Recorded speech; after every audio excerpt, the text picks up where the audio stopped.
Bienvenue sur la cabane de Pan, ici on s'assoit, on est confort et je vous retrouve pour cette première vidéo pour cette chaîne. C'est un peu l'inauguration donc je suis un peu impressionnée. Lecture et donc je vous délivre le concept suivant à chaque sabbat puisque du coup je suis pratiquante dans le domaine de la sorcellerie. Je suis la roue de la nature et donc à chaque sabbat j'ai très envie de vous présenter mes récentes lectures dans mon petit panier. Vous avez un post qui correspond à ça sur d'autres réseaux sociaux et donc je vais commencer avec vous à faire une rubrique à chaque fois de lecture, donner mon avis sur la lecture en général, savoir ce que j'en ai pensé, si je recommande ou pas. Bon, spoiler alerte pour cette fois-ci, ça s'est vraiment bien passé. Le contexte, voilà, j'ai fait des études de lettres, donc j'adore lire depuis que je suis petite, c'est vraiment l'une de mes passions. Et comme aujourd'hui j'écris des livres, j'aime bien aussi rendre compte de mes lectures, donc voilà tout.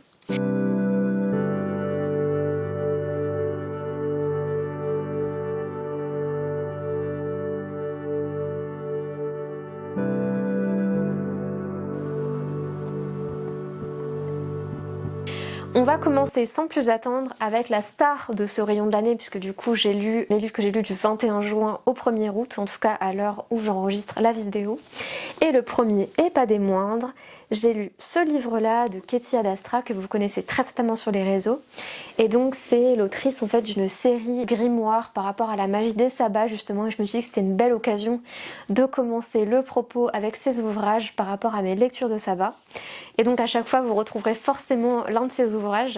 C'est quelqu'un que j'apprécie beaucoup même humainement parlant et c'est quelqu'un qui fait beaucoup de bien à la sphère ésotérique dans le sens où ce qu'elle écrit dans ses livres est vraiment le reflet d'une magie simple, hyper bienveillante, hyper accueillante et on se sent bien tout de suite. Et ce que j'aime en fait avec ce format, c'est que ce sont des livres non seulement magnifiques, très bien décorés, mais en plus c'est surtout sur le propos de fond. Là vraiment on va avoir des choses sur tous les domaines, sur les cartes, sur la magie de la nourriture, sur la magie des plantes, sur la magie des couleurs, même des choses par rapport à l'astrologie ou aux éléments ou à la symbolique animale. Ce sont vraiment, je trouve que le mot de grimoire porte vraiment bien le nom, dans le sens où on a vraiment l'impression d'avoir la somme de connaissances de quelqu'un qui vraiment a une pratique ancrée depuis longtemps, ça se sent tout de suite. Et ce que j'aime aussi, c'est le format finalement assez épais, puisqu'on retrouve plein d'informations, comme je vous le disais. Ce que vraiment j'adore avec Katie à chaque fois, et je ne suis jamais déçue, c'est que j'ai toujours des choses étonnantes en fait à lire sur le sujet de tel sabbat. Et par exemple, ce à quoi je ne pensais pas du tout jusque-là, c'est que le sabbat de l'été, elle l'explique vraiment bien à l'intérieur, et vraiment relié à l'élément de l'eau, très fort, moi qui pensais que c'était vraiment le feu avec les feux de la Saint-Jean, etc. Et en fait, elle explique vraiment toute une magie de l'eau et des créatures de l'eau, et un besoin aussi vital quelque part d'avoir de l'eau en pleine saison estivale, et ne serait-ce qu'avoir malheureusement l'actualité avec laquelle j'enregistre la vidéo. Mais voilà, c'est une lecture que j'ai beaucoup aimée, vous voyez, les couleurs sont magnifiques, on a vraiment l'impression d'avoir un grimoire entre les mains, donc ça c'est un grand oui pour ce volume-là.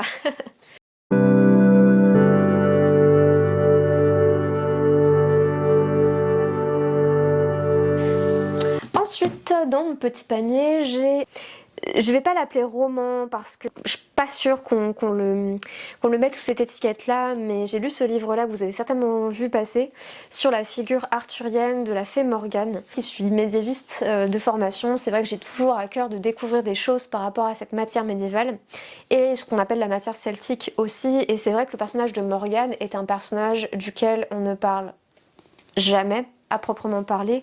On a toujours des fragments de son histoire à gauche à droite dans des bouts de texte, mais on n'a jamais vraiment quelque chose à son effigie en entier.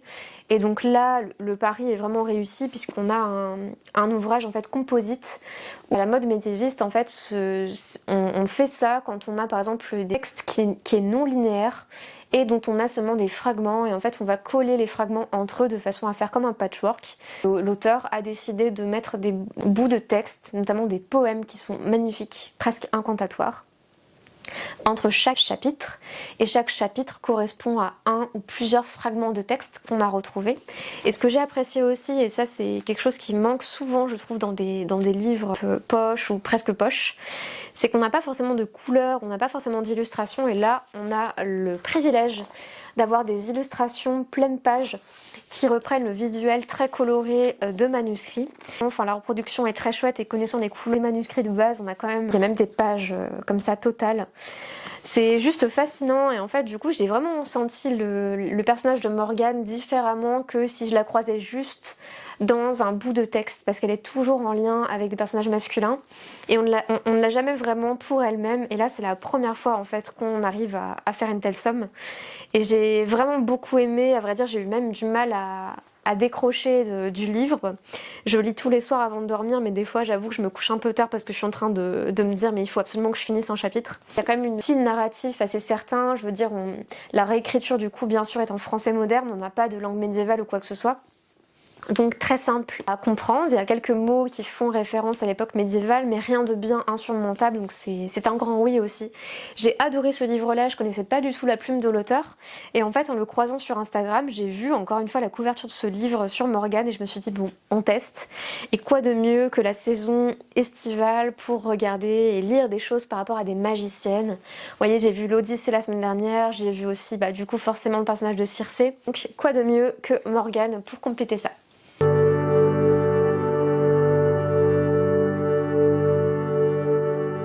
J'ai dans mon panier un roman de Sandrine Bourguignon qui s'appelle Et d'une vie toute animale, avec un personnage qui est un personnage féminin et dont le métier très original est de récolter les paroles des personnes en fin de vie et d'en faire des récits et en fait de transmettre le récit à la famille qui reste. Et donc c'est un métier qui est extrêmement cru, je veux dire il y a des moments où c'est pas drôle du tout et on le sent bien à travers le livre et ce qui est très original c'est que l'autrice vit elle-même toute seule dans la forêt avec son chien comme le personnage du livre et le roman commence comme ça en fait c'est un personnage qui du coup se retrouve à vivre toute seule dans la forêt et qui tombe sur un chien, j'en dis pas plus, mais va cultiver une amitié très certaine avec ce chien. Dans ce roman, comme pas mal de romans dans cette même veine, on commence à voir vraiment apparaître là depuis quelques années, c'est vraiment ce lien très profond entre l'humain et je dirais même plus la femme, l'animal et la nature et justement une forme de vie autonome, loin de la société, cas en marge. C'est que là les phrases sont très courtes, très brute, donc c'est particulièrement adapté pour les personnes qui auraient du mal avec des tournures très foulées, très littéraires. Là on a vraiment un récit des fois avec une phrase qui fait 5 mots. Du coup c'est du récit assez simple, ce sont des phrases qui sont tout aussi crues que la réalité qu'elles traversent.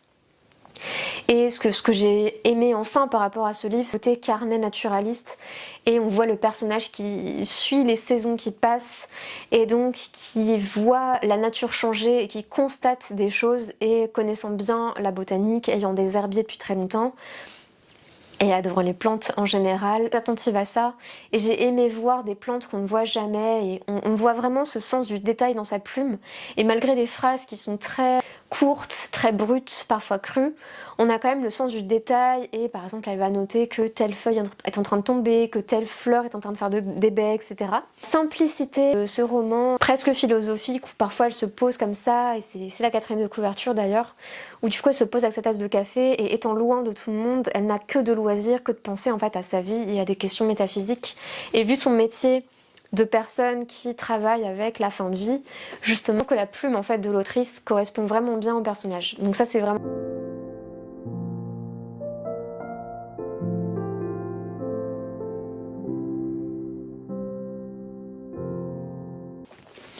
Dans la suite de mon panier, j'ai le nouveau roman de Seji Cook. C'est quelqu'un dont j'ai déjà lu la plume par rapport aux Sorcières du Phare. C'est un livre que j'avais adoré, je l'avais lu l'an dernier. Il parlait globalement de sorcellerie forcément, puisque c'est mon centre d'intérêt principal. De la mythologie marine et surtout de toute cette mythologie autour des phares. Et là, on est un peu sur autre chose, on est encore sur un format de dialogue entre différentes époques. Donc j'ai pas la version poche, hein, j'ai la version épaisse. Ce livre-là, pour la simple et bonne raison qu'il y a encore, comme ce que j'aime bien dans beaucoup d'autres livres, cette alternance entre une époque antérieure et une époque moderne. Et du coup on voit les résonances d'une époque sur l'autre et ça c'est vraiment hyper chouette. Et ici on assiste du coup à la circulation en fait entre deux époques avec comme fil rouge une congrégation magique secrète et l'histoire d'un livre qui n'est autre qu'un grimoire dont les pages s'affichent en fait selon les personnes.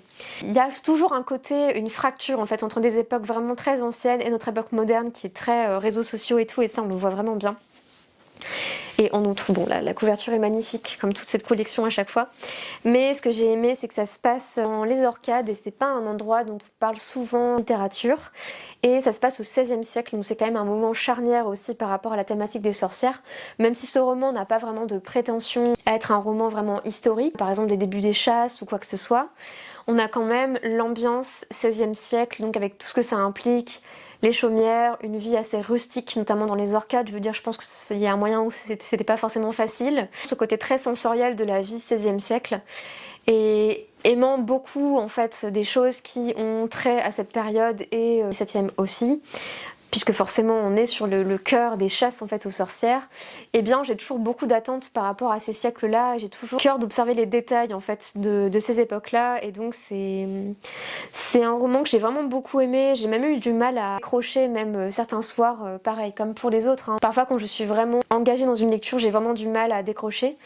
Et là, ce que j'ai trouvé hyper fort, c'est qu'il y a tout un lien sur le sujet de la maternité.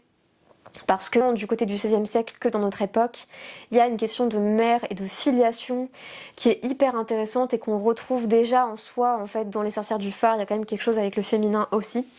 Donc pas déçue encore une fois. J'aime bien ces romans qui font les allers-retours entre les époques. Donc, pareil, un oui.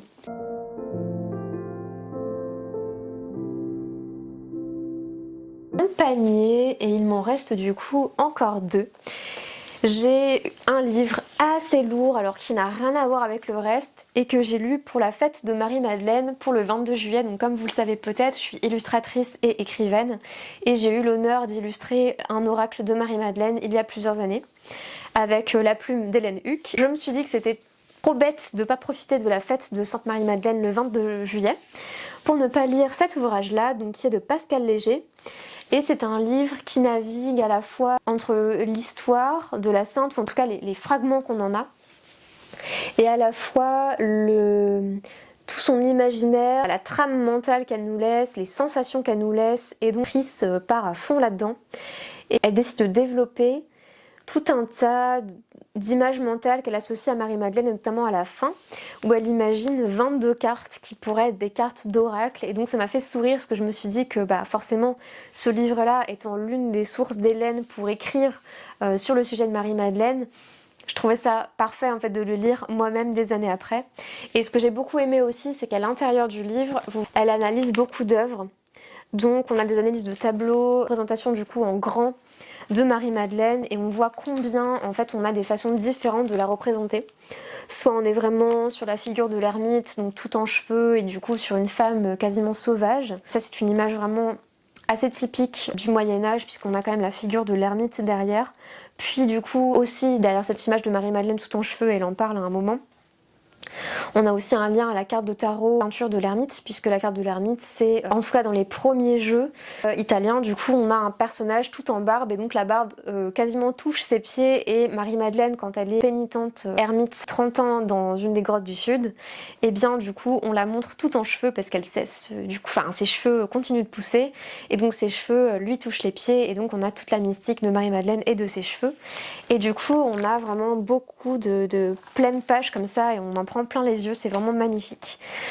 Et donc c'est un livre, je dirais, qui est à la fois intéressant pour une personne qui cheminerait avec l'essence de Marie-Madeleine d'un point de vue spirituel, mais aussi pour quelqu'un qui serait plutôt en histoire de l'art, parce que du coup on va avoir une décortication méthodique des œuvres d'art à l'intérieur, analyse des couleurs aussi, analyse des symboliques, des choses qui reviennent par rapport à Marie-Madeleine. Par exemple, Pascal Léger va attirer notre regard sur tels attributs par rapport à Marie-Madeleine, et du coup ça nous éduque un peu l'œil aussi, et j'ai vraiment beaucoup aimé cette lecture. Je connaissais déjà, mais j'avais pas lu en entier l'ouvrage, et je voulais vraiment me laisser la surprise en fait de le découvrir plusieurs années après. Donc voilà, ça c'était vraiment la découverte du 22 juillet, je l'ai lu volontairement le 22 juillet pour vraiment avoir du lien par rapport à sa symbolique et par rapport à sa date. Et vous voyez, la quatrième de couverture, on a une Madeleine quasiment toute en cheveux, donc hyper intéressant. Et je termine ma récolte de la saison avec le dernier livre que je n'ai pas encore entièrement fini, mais à l'heure où j'enregistre cette vidéo, on n'est pas du tout encore le 1er août. C'est un livre en anglais, donc avis aux personnes qui parlent anglais.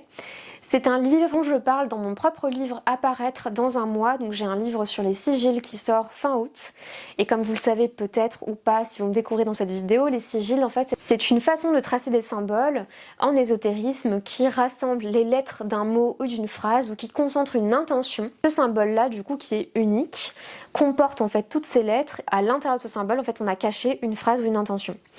Et donc cette façon de faire assez finalement moderne en mélangeant les lettres d'un mot, eh bien, en fait, dans ma façon de faire, je remonte un petit peu plus loin et étant passionnée de l'époque néolithique et de tout ce qui tourne autour, j'ai lu du coup ce livre-là, nous parle en fait de ses découvertes en tant qu'archéologue, fait que peu importe l'endroit en Europe, elle a fouillé en termes de grottes ou d'art pariétal, eh bien, elle a trouvé à chaque fois 32 caractères qui sont exactement les mêmes d'un pays à l'autre, sachant que les pays changent bien sûr, enfin on a des pays modernes avec des frontières modernes, à l'époque c'est tout à fait différent, mais en tout cas sur des zones géographiques fort différentes, on a toujours les mêmes signes, et ces signes sont au nombre de 32. Elle les reproduit du coup au début du livre, hop, juste là, et ensuite du coup elle raconte chapitre par chapitre en fait, quelles sont ses découvertes, comment elle embarque son mari parfois dans des petites goulottes super étroites juste pour prendre en photo 3 points rouges dans une grotte. Elle raconte ça presque façon Indiana Jones, donc c'est ça qui le rend hyper accessible. Ça reste quand même très accessible, c'est pas un bouquin d'histoire hyper batif, on arrive quand même bien à comprendre.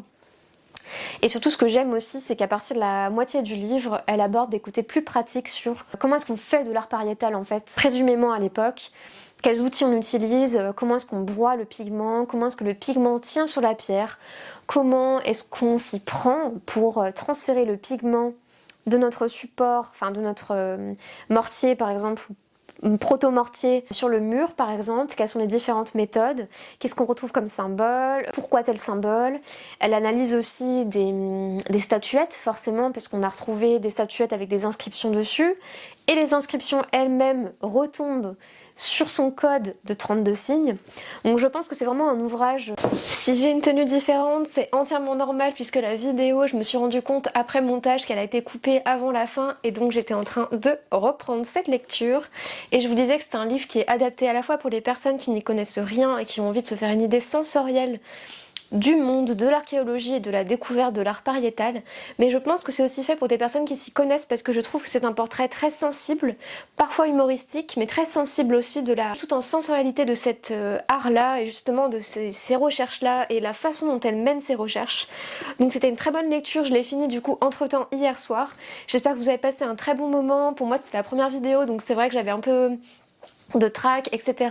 Mais voilà, n'hésitez pas à me dire en commentaire si c'était plutôt ok, si vous avez lu des livres dans la liste. En tout cas, niveau rubrique de lecture, on se retrouve la prochaine fois du coup autour du sabbat de l'automne, donc autour du 21 septembre, pour le même principe, un panier de lecture. En attendant, prenez soin de vous, merci beaucoup à vous en tout cas pour cette première vidéo, et on se retrouve tout vite.